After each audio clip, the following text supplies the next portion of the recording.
અરે બનવા દો ગળાઓ નાખને જો અમારો સિક્કો મારેલો ગળા કોઈનું તાકાત નહીં જેમાં મનફેર કરે તો સિક્કો મારે છે ગળા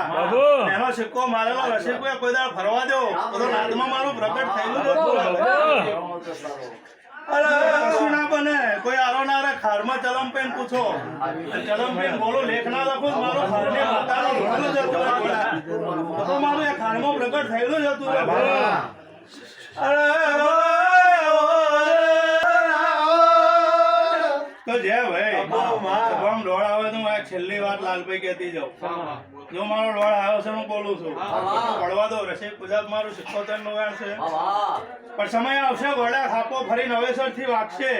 અને કારકા કમ્પ્લેટ જાગી હું કાઠો ઓળખાણ ના હું બોલતી હશું ઘડા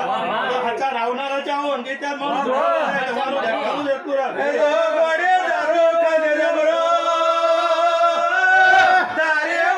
અમારો ડોળ થાય છે હવે થઈ જાય કમ્પ્લેટ મારું બકવાસ થઈ જાય કમ્પ્લેટ એના ગમતું હોય ફરી મારો ભગવાન મારા પણ તો લાલજી જતા બેઠા છે કોઈ ચિંતા ના કરશો એને જે કહેવાનું હતું મારે કહેવાનું છે મેં મુદત મારેલી છે અંકિત એટલે મેં નહીં બોલવા દીધું એટલે મેં ડોળ નહીં આવવા દીધો પણ ચૈતન નું પહેલું નોરતું લડતું કા ના ચૂકતા હું દરિયાની માતા કહી દઉં હું કહેવાની છું ખાતે ખોલીને બેહવાની છું છાતી રાખીને બેસજો હું કહું એટલું કરજો પેઢિયા પારના બધું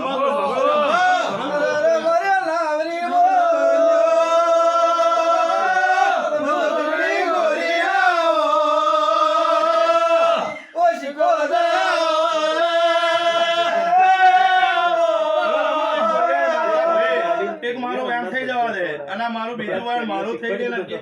ત્રીજો મારો થઈ જાય જોડી કલમ મળતી હશો તો ચૈતન ના પહેલા નો અર્ધે ઓળખાણ અત્યાર સુધી નહીં જડ્યો બતાવું છું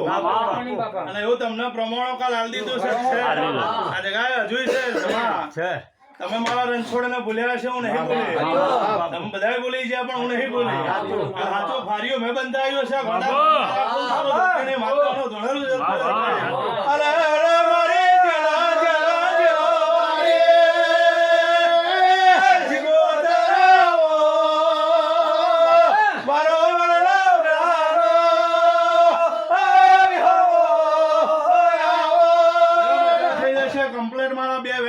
મારું ત્રીજો વેણ થઈ જાય